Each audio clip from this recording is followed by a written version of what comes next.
Wannan shi ne taron da aka yi tsakanin shugabannin ƙasashen Najeriya da Nijar domin samun daidaito. A yayin taron, masu faɗa a ji na ƙasashen biyu, Nijeriya da kuma ƙasar Nijar, sun yi cikakkun bayani wanda suka ja hankali.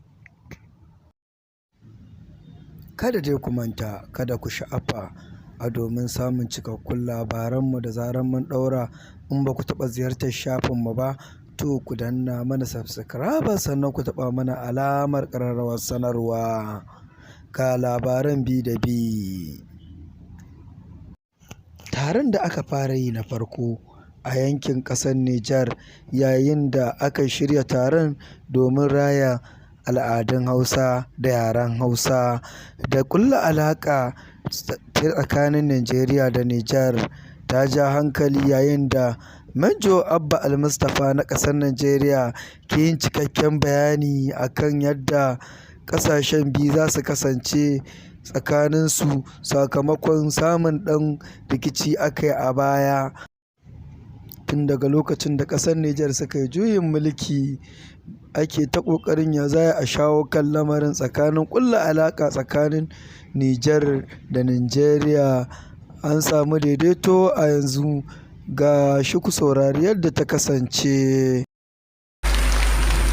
Malaman addini, shugabannin tsaro na wannan ƙasa, manyan baƙi maza da mata, shugabar tafiya, shugaban 'yan jaridu na ƙasashen Afirka wanda suka shirya wannan taro.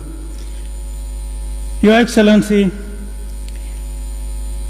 na daɗe ban zo Nijar ba.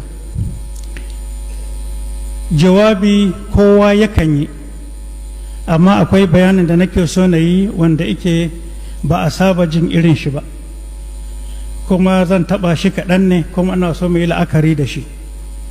Wato a nan shi ne babban dalilin da ya sa tun 1895 da turawa suka zo Afirka suke tsoron Afirka, shine cewa mun zo Afirka mun tadda su suna da aƙida, suna da hankali, suna da shugabanni, suna da alƙalai, suna da hukunci, suna da dokokinsu, suna karatu, suna rubutu.